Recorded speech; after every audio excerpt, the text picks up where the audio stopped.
Au nom du Père, du Fils et du Saint-Esprit. Amen. Mes très chers frères et sœurs, nous célébrons le Saint curé d'Ars, Saint Jean-Marie Vianney, un saint dont on trouve des statues un peu partout dans le monde. Il est un des saints les plus populaires du XXe siècle. Et pourtant, il n'était vraiment pas prédestiné à être aussi connu, aussi couru et aussi médiatique. Car il faut bien reconnaître qu'il a plutôt commencé difficilement. Né 3 ans avant la Révolution française, en 1786, dans une famille pieuse, il faut le reconnaître, une famille qui avait même déjà accueilli un saint à sa table dans la maison même où le curé d'Ars est né, puisque la tradition familiale voulait que le grand-père du saint curé d'Ars ait accueilli saint Benoît-Joseph Labre, qui pérégrinait du nord de la France jusqu'à Rome et qui se serait attablé chez eux. La Révolution arrive, Jean-Marie, comme ses parents et le reste de la famille, doit se cacher pour vivre sa foi, la vivre de manière très intime. Mais il y a un prêtre réfractaire, c'est-à-dire qui refuse la Révolution française, qui vient quand même régulièrement à Ars pour les enseigner, pour leur apprendre, leur faire le catéchisme, faire communier les enfants. Le curé d'Ars se fera sa communion en cachette au fond d'une grange, dans une messe improvisée, où seules les femmes sont présentes avec les enfants, puisque les maris sont devant la grange à battre le foin, de manière à ce qu'on ne remarque pas qu'il y a une célébration clandestine à l'intérieur. Ça va le marquer à vie. Et peut-être que c'est cela qui lui donnera le goût d'une foi démonstrative, d'une foi qui n'a pas peur de sortir des églises et de faire savoir ce que l'on croit, quand est-ce qu'on croit et comment on croit. Pratique qui fait que le saint curé d'Ars, tout en étant patron des curés de l'univers, n'a pas forcément eu depuis le concile jusqu'à maintenant, une bonne presse. Je me souviens, quand on a célébré les 150 ans de sa mort en 2009, le pape Benoît XVI a fait pérégriner le cœur du saint curé d'Ars un peu partout dans le monde, et notamment et beaucoup en France de prêtres ont dit « Oh là là, on nous sort ce vieux truc avec ces idées qui n'existent plus, c'est une pastorale qui remonte au Moyen-Âge, ça ne sert à rien. » Des commentaires invraisemblables. La foule des fidèles a montré le contraire, c'est-à-dire que les paroisses où le cœur du saint curé d'Ars s'est passé, elles étaient pleines à craquer. Peut-être aussi parce que les prêtres qui accueillaient le cœur du curé d'Ars avaient un cœur semblable au sien, sans aucun doute. Il fait ses études de manière laborieuse, après la Révolution. C'est le curé Ballet, heureusement, qui est devenu curé d'Écully, le village à côté de son village natal de Larny, qui l'enseigne, parce qu'au séminaire, sa note elle est claire, nette et précise, des Bilissimus. Ah oui, il ne comprend rien au latin, ça ne rentre pas. Mais quand on lui apprend les choses en français, il fait preuve de bonne volonté et il essaye de travailler avec une certaine ardeur, un certain dynamisme. L'abbé Ballet lui fait passer ses années d'études, il le présente au diaconat, puis au sacerdoce, il est reçu, c'est l'évêque de Grenoble qui va d'ailleurs l'ordonner prêtre, parce qu'à l'époque, l'archevêque de Lyon a disparu corps et bien, c'était l'oncle de Napoléon, et en 1818, il s'était barré, à partir de 1814, quand son neveu n'était plus en grâce dans le pays, le tonton, c'est pareil, il est parti en exil, mais il était toujours titulaire du siège de Lyon, donc il n'y avait plus d'évêque titulaire à Lyon. Et c'est donc l'évêque de Grenoble qui a procédé à l'ordination du saint curé d'Ars. Il est d'abord vicaire à Écully, auprès de l'abbé Ballet. Il l'accompagne, il le soutient, il apprend beaucoup de choses, jusqu'à sa mort. Pardon, il a été ordonné en 1815, puisqu'il a été l'abbé Ballet mort en 1818. Mais contre toute attente, il n'est pas nommé curé d'Écully à la place de son prédécesseur et ami. Il est nommé curé, d'abord chapelain, parce qu'il n'y avait pas encore paroisse à cet endroit-là, d'une toute petite chapellénie, en plein milieu des Dombes. Alors je peux vous dire qu'à l'époque, les Dombes, ça paraissait un petit peu comme en alsacien, je le dis en alsacien pour ne pas être trop vulgaire, le Stoppel. C'est vraiment le trou. Personne ne veut y aller. C'est des marécages. Maintenant, c'est un lieu touristique prisé parce que les marais des Dombes attirent des milliers d'oiseaux migrateurs, ce qui fait qu'il y a des centaines de milliers de personnes qui viennent du monde entier pour venir voir les oiseaux. Mais à l'époque, personne ne veut y aller. C'est totalement déchristianisé. Personne ne prie. Les paroisses sont vides. L'église d'Ars tombe en morceaux. Elle aurait fait trembler notre chère Claire parce qu'il y avait 4 poutres qui tenaient une cloche misérable. Quand on tirait sur la corde, il y a toute la charpente qui risquait de s'effondrer à chaque coup. Donc c'était vraiment catastrophique. Il arrive là, il ne trouve même pas le village tellement c'est paumé, il n'y a pas de panneau indicateur, il n'y a rien. Il rencontre un petit garçon, Baptiste Mandy, à qui il lui dit où est le village d'Ars? Et le petit garçon lui montre l'endroit par où aller pour aller au village. Le curé d'Ars dira quelque chose de prophétique. 2 choses prophétiques. Il dira au jeune garçon, tu m'as montré le chemin d'Ars, je te montrerai le chemin du ciel. Baptiste Mandy est le premier membre de la paroisse d'Ars juste après le Saint-Curé d'Ars, en août 1859. Deuxièmement, il va voir le village de loin sur la colline et il va se dire, mon Dieu que c'est petit. Mais un jour, ça ne pourra pas contenir tous ceux qui voudront y venir. Il avait bien raison. Il fait sa première messe qui doit ressembler, grosso modo, si vous l'avez vu, au retour de Don Camillo, quand il est muté dans sa paroisse de montagne au fin fond et qu'il fait la messe dans une chapelle qui s'effondre de partout, avec une vieille dame qui ne répond même pas, qui est juste là derrière lui à le regarder, mais qui ne répond même pas aux prières. C'est l'équivalent de cela. Personne n'est là, tout le monde s'en fout. Juste la chapelle d'égaré, le château d'Ars, qui a pourvu le presbytère luxueusement. Alors il rentre dans une maison fabuleuse et il dit, mais non, le curé il est mieux loti que le Seigneur. L'église est déserte, l'église s'écroule, il n'y a même plus de nappe qui vaut le coup, et le presbytère est luxueux. Il tire tout ce qu'il y a dans le presbytère, et il va vivre dans une misère noire. Sa propre volonté. Il dort sur une paillasse, à la fin de la vie, on arrivera à le mettre dans un lit, quand même. Il mange. On appelle ça manger. Il fait cuire des patates en début de semaine, et après il les laisse comme ça, dans un panier, dans la cuisine, et il mange ses patates froides comme ça tout au long de la semaine. C'est que la fin de semaine, elles sont vertes, les patates. Hein. Mais il continue à manger. Quand il a vraiment faim, il se fait des galettes, il mélange un peu de farine et d'eau, il verse ça dans une poêle. C'est sec, c'est des études chrétiennes, mais il mange ça. Des matchs fins, comme il le dit lui-même, c'est pour calmer. Et il prie. On s'inquiète même. Toutes les nuits, on voit une lanterne qui s'allume vers 1h du matin et on le voit partir vers l'église. Il pose sa lanterne à côté du banc de communion, il se met à genoux devant le banc de communion et il est là, à prier. Les gens jasent, ils se disent, mais il est fou, qu'est-ce qu'il nous fait? Mais il attire la curiosité, les gens commencent à venir, ils disent, mais vous savez qu'on est celui-là de l'autre. Je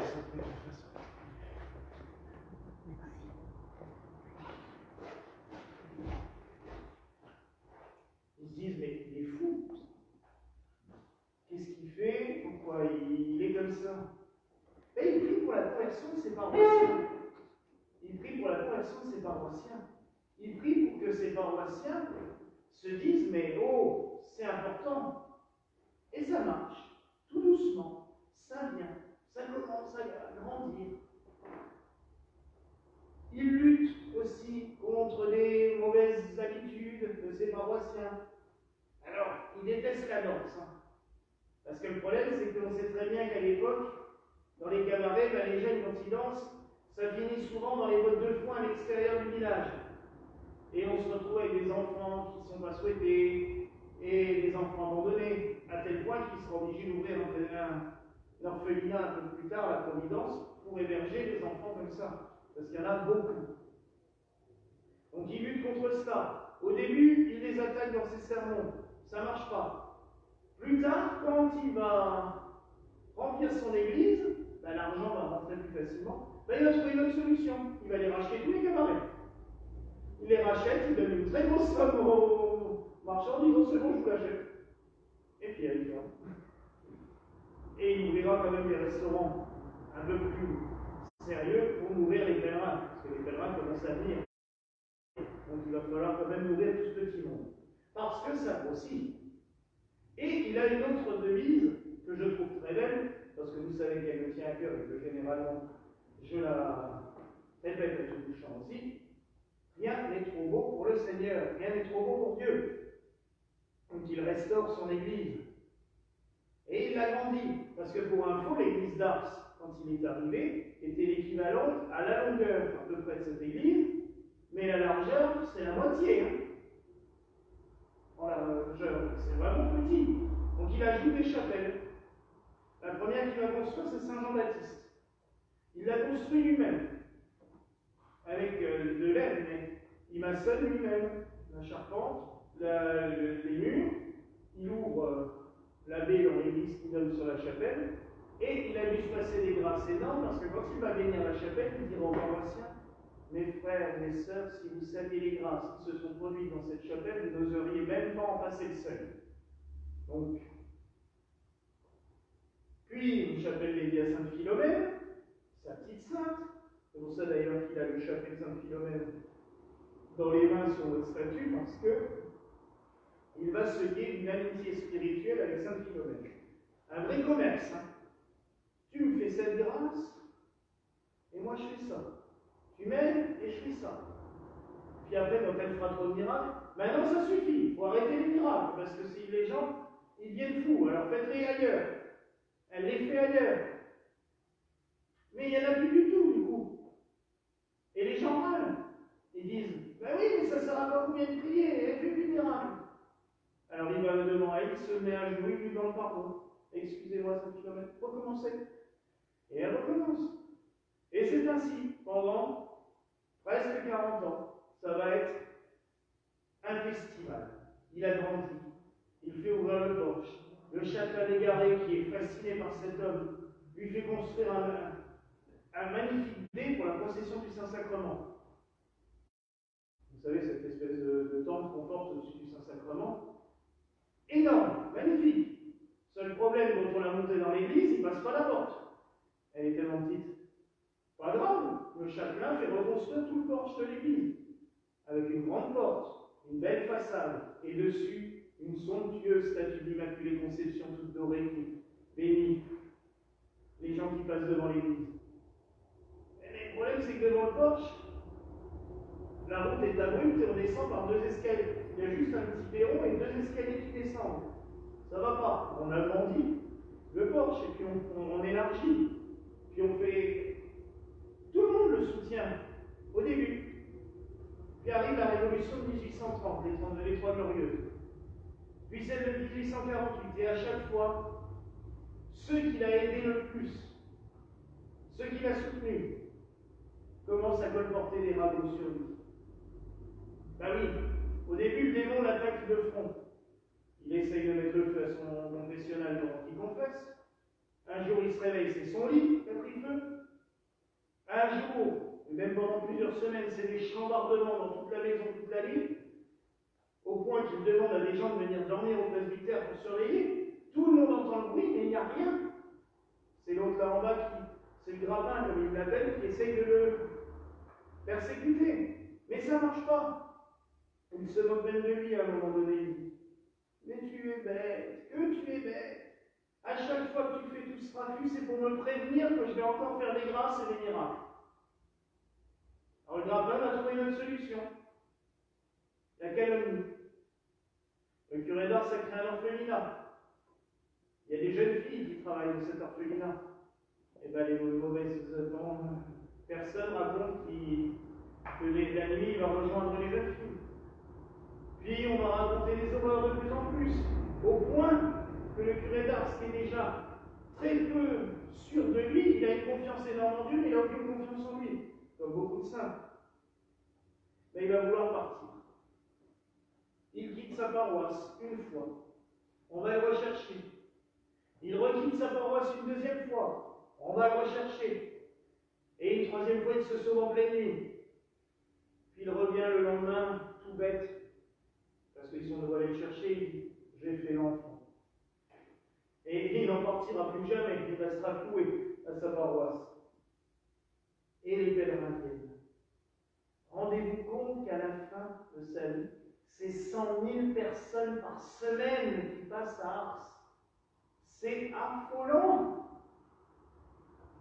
On prend un ticket le lundi pour avoir le droit de se confesser le vendredi, le samedi ou le dimanche suivant. Il y a tellement de monde. Il lit dans les cœurs, tous les jours à 11 h, il s'installe dans l'église, dans un petit banc qu'il a fait aménager, et il prêche. Un espèce de catéchisme il enseigne. Tout le monde vient l'écouter. Et des fois, il se lève. Oh, toi là-bas, attends pas, on ne prend pas ton ticket. Viens, il y a du boulot, il faut qu'on commence tout de suite. Bon, la personne n'est pas toujours très contente de se faire invectiver comme ça en plein milieu. Un jour, il y a le sculpteur Galuchet, qui a fait les plus belles sculptures à Notre-Dame de Fourvière. On lui a demandé de faire un buste du curé d'Ars. Alors, discrètement, sous son chapeau, il sculpte de la cire pour faire un buste du curé d'Ars. On a la reproduction, on va dans le musée du petit buste d'Émilien Galuchet. Le curé d'Ars, assis dans sa chaire, c'est ce que l'autre fait tout au fond de l'église, assis dans le banc, tout dans le coin. Bon, quand vous aurez fini votre carnaval, le sculpteur amènera quand même une fois le buste au curé d'Ars, qui ne supporte pas qu'on fasse des dessins de lui ou des portraits. Il râle à chaque fois quand il passe dans les boutiques du village, parce que ça aussi, ça va être une raison de scrupule pour lui. Il va dire, mais j'ai fait quoi dans ce village? Maintenant, ils font des portraits de moi, ils vendent des portraits. Et les gens lui disent, mais oui, mais vous nous faites vivre. Oui, mais maman. Alors il gueule contre les carnavals. C'est ses portraits de lui. Pour lui, c'est du carnaval. Mais le sculpteur Galuchet, il aura quand même nous montrer le buste et il dira, oh, c'est pas mal. Et je vous interdis d'utiliser avant la mort.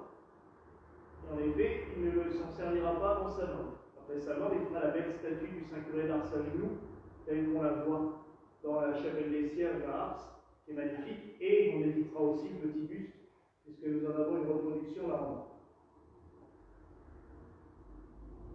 Il va transformer tout. Une école de garçons, un pensionnat pour les jeunes filles. Ars s'est transformé de fond en comble.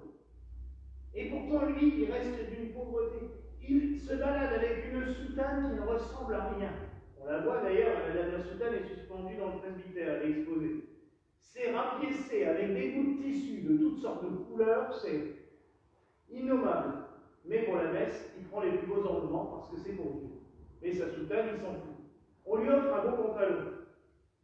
Il se balade pour aller dans les villages autour, car il va des fois aider ses confrères pour confesser, comme il va à Misérieux ou à Trévoux. Il rencontre un pauvre. Oh, ton pantalon, il me plaît bien. Viens, on échange. Je te donne le mien, tu me donnes le tien. Il repart avec un pantalon troué de partout, mais le pauvre, il est tout content parce qu'il a un pantalon tout neuf. C'est le curé d'Ars, dans sa splendeur. Des fois, il trouve même des stratagèmes. Quand il ne supporte plus, parce qu'il n'a pas loin, pour aller du presbytère à l'église, il y a à peu près d'ici jusqu'à la maison d'Esther. Voilà. Mais c'est infernal. Des foules qui l'attendent, il ne peut même pas rentrer chez lui. Alors il prend des médailles dans ses poches, puis il sort et il jette les médailles en l'air. Or tout le monde court pour attraper les médailles, pendant ce temps-là, ils sont jusqu'au presbytère. Mais les gens sont guéris rien qu'en touchant une médaille. Il y a des miracles. Des enfants paralysés qui se lèvent, qui marchent. Un miracle fabuleux. Est-ce que ça vous rappellera la multiplication des pains?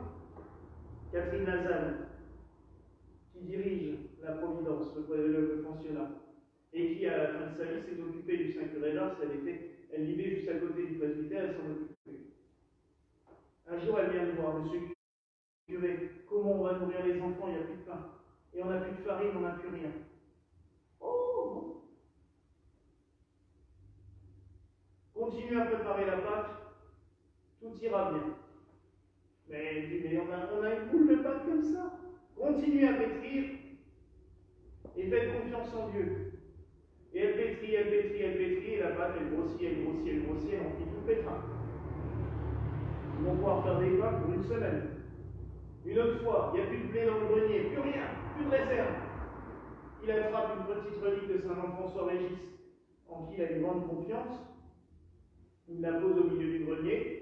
Il met le petit tas de blé qui reste au-dessus de la relique. Il dit, oh, on reviendra demain, on verra bien. Le lendemain, le grenier est plein de blé. Comment fait-il?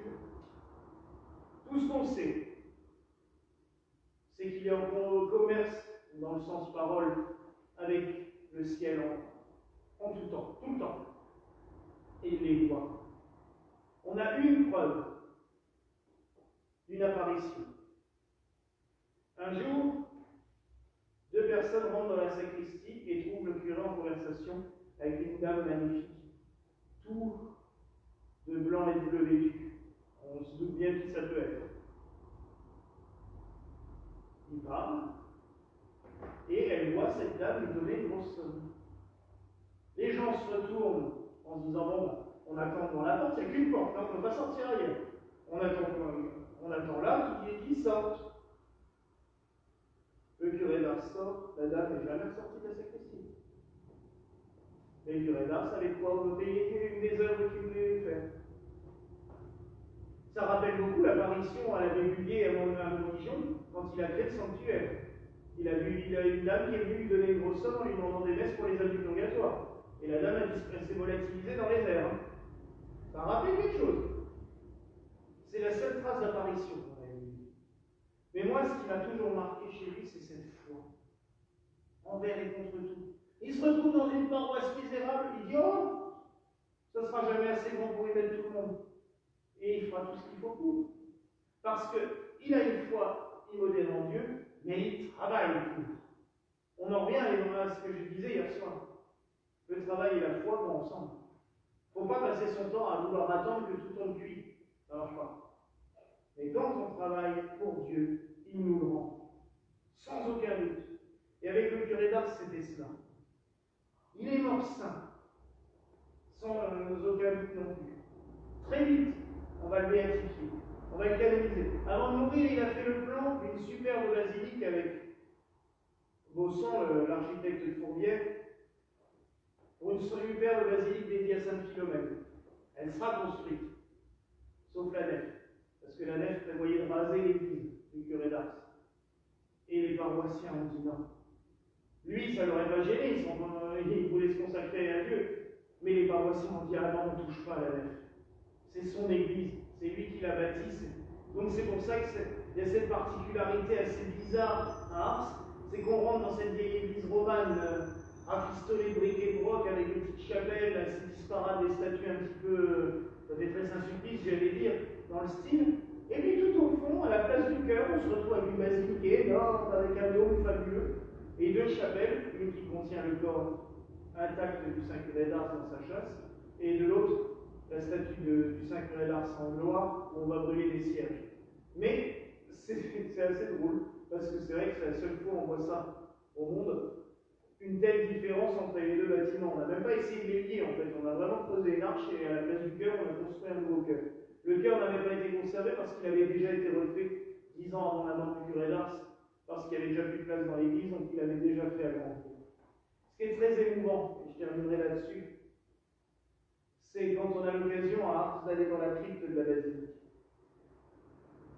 Le recteur d'Ars, qui est maintenant évêque de Nice, m'avait permis de pouvoir descendre à l'époque dans cette crypte. Elle contient l'autel en bois et les boiseries du chœur de l'ancienne église d'Ars. Et cet autel et les boiseries ont été faites par le curé d'Ars lui-même. Il rigolait comme je vous l'ai dit avant. Donc c'est très émouvant de voir cet autel et on peut célébrer à cet endroit-là. Ça doit être merveilleux d'ailleurs de célébrer dans cet endroit-là. Mais j'avais trouvé ça très émouvant et c'est aussi dans cette crypte-là qu'a reposé le corps du Saint curé d'Ars avant qu'il soit béatifié, qu'on puisse le mettre dans la basilique. Donc c'est vraiment une crypte très forte. Mais alors ce que j'aimerais que vous reteniez du Saint curé d'Ars, c'est cette foi immodérée. Et j'aimerais, pour le futur prêtre qu'on a là sous la main ce soir, que tu le prennes en exemple. Moi, depuis l'âge de 6 ans, je suis dans ce statut, puisque mon église lui était dédiée avec Sainte Thérèse. Et que les enfants et les garçons devaient être assis devant la statue du Saint curé d'Ars, donc ils étaient en face de moi à longueur de temps. J'aimerais vraiment que tu le prennes comme modèle, parce que c'est sans doute un prêtre prodigieux, sans aucun doute, mais il était aidé par Dieu en permanence, parce qu'il avait confiance en lui, et il savait qu'il peut tout faire par la force de Dieu. Quand j'ai été consacré évêque, il n'est plus mon saint patron, logiquement, puisque c'est le patron des prêtres, pas des évêques, mais moi j'ai dit non, il restera mon saint patron, parce que grâce à cette bienveillance, j'allais dire à cette beauté de l'église gallicane, c'est que les évêques restent curés de paroisse. Et bien cette année ainsi, parce que ça nous laisse les pieds dans la réalité. Et enfin, merci de supporter cette chaleur qui historiquement nous ramène à Ars le 4 août 1859, parce qu'il faisait le curé d'Ars, c'est mort parce qu'il faisait une telle chaleur horrible et étouffante depuis des semaines, à tel point que les paroissiens et les pèlerins venaient et avaient mis des échelles avec des tissus le long de la maison du curé d'Ars et les arrosaient à longueur de journée d'eau pour essayer de rafraîchir l'atmosphère de la maison. Vous imaginez à quel point on en était, à quel point il devait faire une chaleur. Et le pire, c'est que je pense que ça n'aidait pas du tout, ça faisait renforcer la chaleur, parce que l'humidité, en plus de la chaleur, ça devait être un vrai hammam. Mais je pense qu'historiquement, on se rapproche aujourd'hui du climat d'Ars à l'époque. Et c'est vrai que dans les mondes, il fait toujours une chaleur assommante à chaque fois qu'on y est passé. Mais prions le Saint curé d'Ars pour qu'il protège tous les prêtres de l'univers, même ceux qui ne veulent pas le prendre en exemple, qui nous bénissent et aussi qui donnent de nombreuses vocations sacerdotales et religieuses. Ça, c'est vraiment important. Voilà, grâce que je vous souhaite ce soir au nom du Père, du Fils et du Saint-Esprit. Amen.